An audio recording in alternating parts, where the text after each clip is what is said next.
Riddle me this. You want to be unbothered about everything and everyone, yet you want someone to be bothered over you? Where are the people who care? Where are the people who are not afraid to show and express how they feel? Everyone wants to go from zero to Cabo. Let's go to Cabo this weekend. Let's move in together. How do you expect to get there without doing the groundwork, having the uncomfortable conversations, putting yourself out there, being vulnerable? You can't skip that part. I'm not worried about if I look crazy. I'm not worried about, oh, well, that's not my man. I'm not worried about if it's too early and I should be saying something. Let people feel the weight of who you really are. Stop catfishing. What's meant for you is for you. You should let people feel the weight of your truth. Lay it out on the table and see what they decide. See what they do with it. But you're not even giving yourself that opportunity when you lie to yourself, when you lie to others, when you just don't share how you feel. Nobody benefits when you suppress. I am so over. What a message from the supervillain herself. I love watching Brittany Renner. I love it.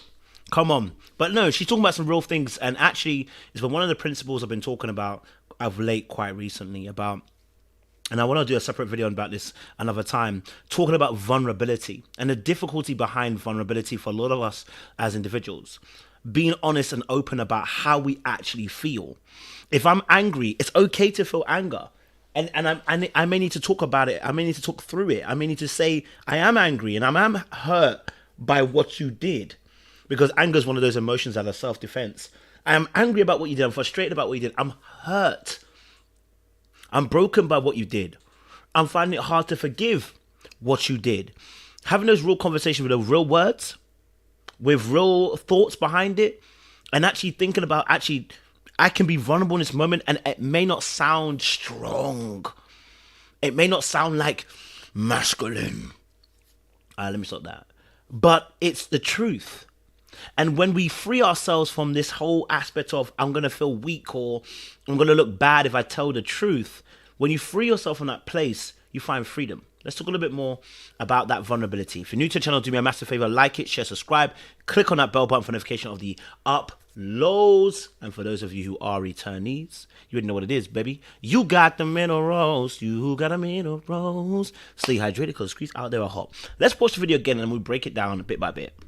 This unbothered act, because that's what it is. It's an act. And sane, you really actually care.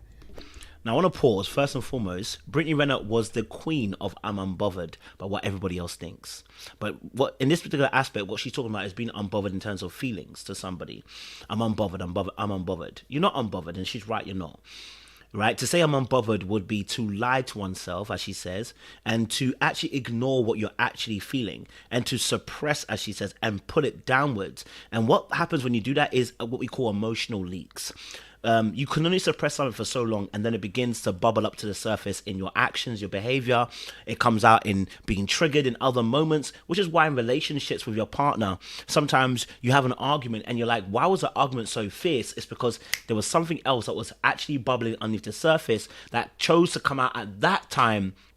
As you were expressing your frustration and anger, you sought it the right time. You thought it the right time to now bring the other issue or the other emotional pain that you have into that fray at that moment. We must learn how to discuss when we feel hurt by people. We must discuss and must let people know when we don't like something. We must discuss when we say, this touched me here and I'm struggling to deal with it right now. We must be open to that, and it frees you from the constraints of trying to, I'm bad, I'm okay, I'm cool, I don't need nothing, I don't need nobody can tell me nothing, I don't get hurt, yeah, I'm good, you know what it is, like I'm being very stereotypical, but that's actually how a lot of us actually act, both men and women, and we cover it up with excuses and other behaviors that don't make sense, but then we have to rationalize the behavior.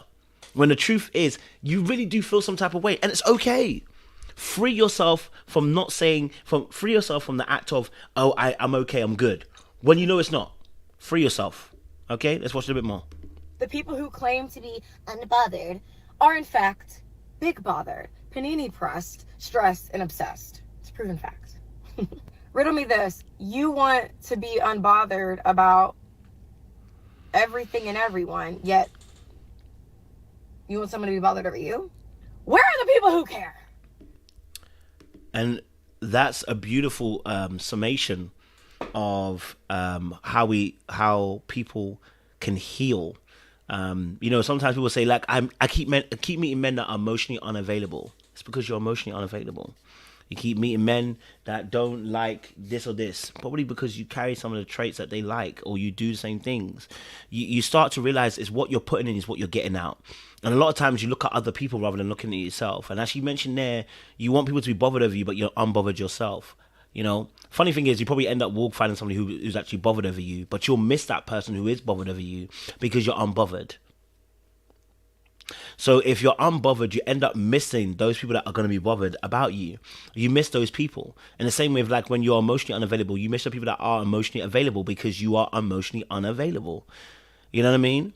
You want someone to love you and care for you, but you don't love yourself. You're going to miss those people that can really love you because you don't love yourself. You don't take care of yourself. You don't appreciate yourself. And without that, you're going to struggle to see the other side.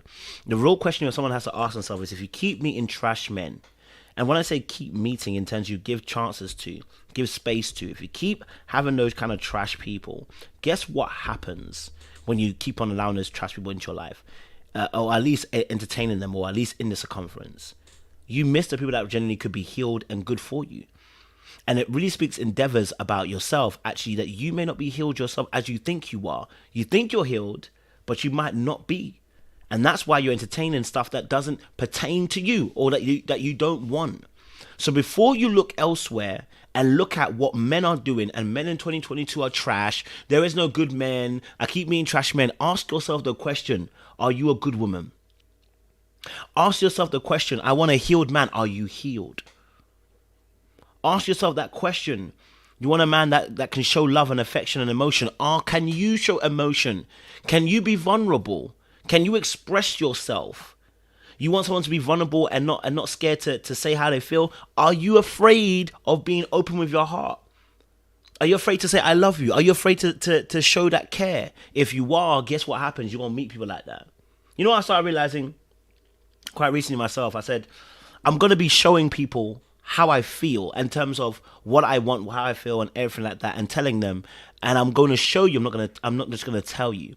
The telling is good, but the showing is a role model. I want to show you what I desire, right? So if I'm telling you I want a stable relationship, of course I'm gonna be, having content and characteristics and behaviors that match that desire. Obviously, if I'm in a single mode right now and I just want to have fun, I'm gonna give you my fun side, because I don't want to do anything else. So you put out what you want to get out. Do you understand? You put in when you get what you want to get out. Let's have a little listen a bit more. Where are the people who are not afraid to show and express how they feel? Everyone wants to go from zero to Cabo. Let's go to Cabo this weekend. So, and another thing also actually mentioned, which is really important as well, is you are probably, and what she hasn't mentioned yet, and it's not like she was wrong or anything. A lot of times people don't realize as well, there's a journey that takes place. Okay, so you want an emotionally available man or woman, and then you say, okay, I'm now emotionally available. No, there's a journey one must take, and in that journey there may be some pain. In that journey there's tests. You said you want to be emotionally available. All right, let's test how available you're saying you really want to be. Right? Open. Let's see. You said you want to be available. Let something happen to you now, and what would you do? Will you be emotionally available? Someone starts showing you something that makes you feel hurt. Are you going to close up now? You're not going to open yourself up? And so what you realize is that you're going to be tested, a lot of us, in those things that we're saying we desire. And it's because it's to prepare you for when the real thing does come along, that you have fortitude and endurance, and you can actually see correctly what the real is and not the counterfeit. Quite recently myself, I experienced a situation where it was quite painful. I was like, that kind of hurt. And the first thing I did was, okay, what would I normally do? I normally while out, get this, that. And I said, no. I want to show this person how I feel. I will let them know, listen, this hurt me, but I'm not running away either. Just because you hurt me, I'm not running away. I want to let you know how I actually feel about the situation. You know what I mean? I want to give you time to respond as well, because you might see it differently, but I have to let you know, get off my chest, that you actually hurt me and you've broken some of my boundaries. That's what you get. Then the person can respond back. And again, I didn't do it in a form of, you are, da, da, da, because what I really wanted to show the person is, that's not what I desire. I don't desire a relationship where we shout and scream at each other. I don't desire a relationship where we get angry to a point where we can't control ourselves. I don't desire that kind of relationship with anybody. So I'm going to start showing you how to go about it. And I learned this early lesson one time when my best friend, because we used to argue a lot. We used to argue a lot. We used to argue a lot. We used to butt heads because we're both quite strong in our opinions. And I remember one day the argument was going on, and what we usually do is put the phone down on each other, when we're young. And I put the phone down. I said, "Oh, put the phone down." And then she called me back and said, and when this person calls you back, you feel good. Yeah, I've called you back. She called me back. She said, "Listen, I don't want to operate on that space anymore. You know what I mean? If I want to have a conversation, if you don't want to have the conversation with me right now, that's great. But I'm not going to be putting the phone down on you when I don't want to talk anymore. I'll politely say what I got to say and then exit." And in that moment, things just changed for us as a friendship group, because now I realized, okay, I don't need to fight every time I'm with you. And then we came to that place where nobody does it anymore. It just happened. Nobody does it anymore, right? Someone might say you might have grown out of it. No. You have to make conscious decisions. And we made a conscious decision. Okay, that's not what we want to do anymore. I followed her lead in that particular aspect. And I was like, wow, you taught me something. Because you didn't just tell me, you showed me it. You didn't just say, oh, I don't want to be arguing with you anymore. She literally showed me. She stopped arguing. And so what I realized also too is that now I had a different perspective to her, because I was like, oh, we're not warring anymore. And it felt odd at first, because I wanted her to war, because that's what I'm so used to with her. And when she taught me that, I said, no, that's great.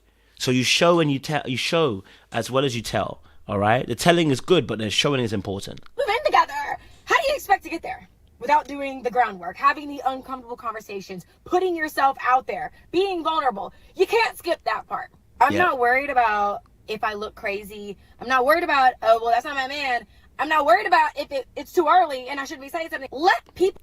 And that is beautiful. That is the beautiful part she just said. I'm not worried about those things, about how I'm going to look or sound. My vulnerability is in me now sharing those thoughts. And regardless of what you do or say, I'm going to stick to my guns. You may not like it. In fact, you may hate it. In fact, you may even cuss me. You may even laugh at me. You may even get angry at me. You may, whatever you may respond with, which might not be ideal for me, but I'm going to stay in it. And I learned that from a last relationship where the emotional safe space was compromised. But I said, I'm not going to run away. I'm not going to stop telling you something about how I feel and being vulnerable about the emotions that I feel from this because you decided you didn't want to play ball. No, I'm still going to do it because at the end of the day, I'm training myself. And if this doesn't work out as a relationship, do you know what? Forget it. I can go for the next relationship. But at least now I know how to do it. And even under pressure, when I'm feeling hurt, I know I can still tell the truth in love. I can still share my heart in love, even when you are not doing it for me. And that's when you start to really deep the gospel of Jesus Christ and the love of God, where you start to love people through moments where you ordinarily are not going to love them. And then I started to realize this is the longevity of an attitude that makes marriages last, where I'm forgiving you. Because, one of the hardest things I think for myself, being emotionally detached, as other people also know, when you have that particular attachment style, you can just ghost. You can just disappear from the planet, When people hurt you, you can just literally disappear into the black. Nobody's going to know who you are. Nobody's going to know where you gone. Okay? And you feel no way about it. But I started to realize that's not conducive, because if I get into a marriage, into a relationship even, this is not going to help my relationship. So yeah, I might be hurt by you right now, but I'm still going to be like, hey, do you know what? I still want to have a conversation. Maybe right now it's not a great time. And I'm also learning as well to, this is getting to a deeper conversation that really needs to get into, because maybe we can talk about this another time.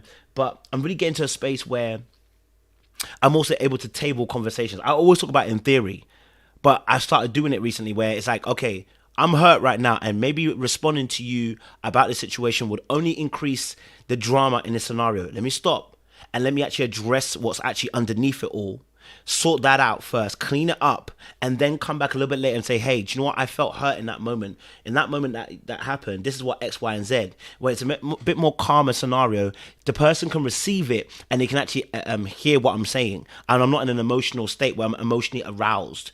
And this is a really key thing I've been learning because I've been reading a particular book about this kind of stuff. So yeah, it's all kind of stuff that she's talking about. It's needed, yeah? People feel the weight of who you really are. Stop catfishing. What's meant for you is for you. You should let people feel the weight of your truth. Lay it out on the table and see what they decide. See what they do with it. Yeah. And that's how you know when you've really got a healthy person. When you can healthily emote and share your thoughts and feelings, your emotional and mental intimacy, and they can receive it, and they can honor it, and they can acknowledge it. That's when you start seeing healthy relationship. It's unhealthy when you realize the response that you're getting is like subpar, or it laughs, or it makes you feel embarrassed, or they try to shame you in that moment. When you get that, that's when you realize, no, that's not a healthy response. And guess what you can do? You can say, this relationship's not for me. But you're not even giving yourself that opportunity when you lie to yourself, when you lie to others, when you just don't share how you feel. Nobody benefits when you suppress. True. I am so true. I love those words by Brittany Renner. Listen, our favorite supervillain, she's coming good again, man. You know, and I appreciate her, honestly, keeping it real and funky and fresh. So much love and appreciation, guys. I'll see you soon. Let me know your thoughts down below. Do you agree with me? Maybe you disagree. Maybe you disagree with Brittany as well. But vulnerability is key. Let's start operating that space.